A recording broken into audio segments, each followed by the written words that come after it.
Okay. Oh yeah. my gosh. I can personally come with this. Please. And this is why I'm even in this industry. Right, right. I was that business owner that went to my tax accountant I love this story. with absolutely no records. Absolutely. I went in there with a whole bunch of 1099s and I just knew, even though I had about 4 kids at the time, that I ain't owe them nothing. Absolutely. And then he turned around and said, you owe a lot of money. A lot. And I said, well, what? How? What did I do? Right. And, you know, sitting here having a master's degree. I mean, at that time I had a bachelor's, I believe. Okay. But I still had like enough education and my business degree to know I should have been tracking. I took some accounting classes. So I wasn't like off from it. Yeah. It was just, I was in it. When you're in your business, some of that stuff you learn, you might forget, right? Right. But when he told me to go home and tell me what I spent in my business, and you know, sometimes it could be like an emotional thing where you just really don't want to know if you made some money or not, or was you profitable or not. Right. But when I put it down on paper, I did spend a lot. Yeah. Oh, usually the first few years. A lot. Absolutely. I spent a lot. But when I went back in that favor, I didn't owe anything. Yeah. And that was just simply tracking. Yeah. Simple. If you forget to keep up with it, pull your bank account. Yeah. Use your bank records. I mean, if you can sit there with a highlighter. I send so many clients record home. can be as simple as Excel spreadsheet, but of course we need to back up that Excel spreadsheet with bank statements, receipts, invoices, contracts. Absolutely. So I was pulling them. When I went back, I had a stack of stuff, but I had it organized now. Right. And I had a whole summary on top, but he saw the records to go with it, and it was amazing. Yeah.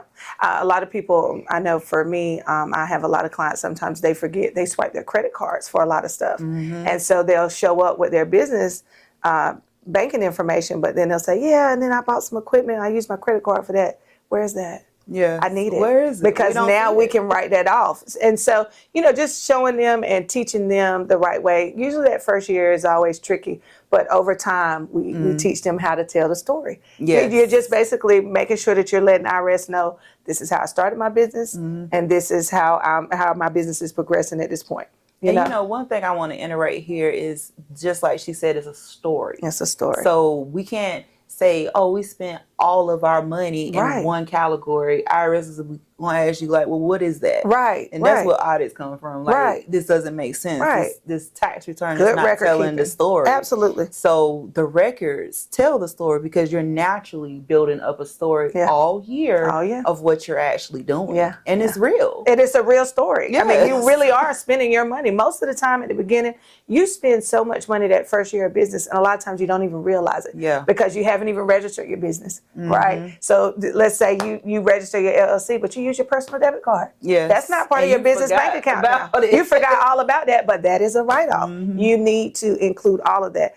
I say if you know you're not good at keeping up with everything at the beginning, if nothing else, make sure you at least have everything together. Throw it in a folder. Put it somewhere so that throughout the year, I would say if you're not going to do it monthly, at least quarterly, you stop and you create a ledger. You do something. If you know that you don't have enough time, contact us because we may have. We can help you with that. We have services. We have a department. Absolutely. I feel like it's a record missing here, and I feel like we need that. That's it. Yeah. But then you're prepared, and you're not fearful during tax season. Yes. You know, you're prepared. You know, kind of what you're looking at. Like, tax strategies. Tabitha is excellent at that. Yes. So at the end of the day, you have support here if you come check us out. So we're here and we're ready. Good. Yeah, we're here and we're ready. I want to throw one more records in there before we end on that question is make sure you're saving other records such as your articles. Yeah, absolutely. Your corporate book if you are a corporate level. Contracts, vendors, those are records too. If you purchase vehicles, trucks, things like that, the purchase agreements are records as well too. So make sure you're keeping that. If you have the LLC, you need the operations agreement. That's considered a record. Come on. Because it proves that you're in business. That's it. It's simple. It's really not as hard as people make it. It really isn't. And if you don't know, you don't have to know. You be good at what you're good at and let us be good at what we're good at. Yes, definitely. So I hope you love this information you got today. Yeah. And if you want to stay with us, we are always in our THL Biz and Finance Hub, Absolutely. which is an app designed just for you. Mm-hmm. It's free to join, and you'll find downloads and resources in there, and just being able to connect with other entrepreneurs and people in business. And if you want to join some of our specialized programs that's in there, or just need services, you're welcome to message us inside of the app. So come join the community and keep your coins that you work so hard for legally. Absolutely.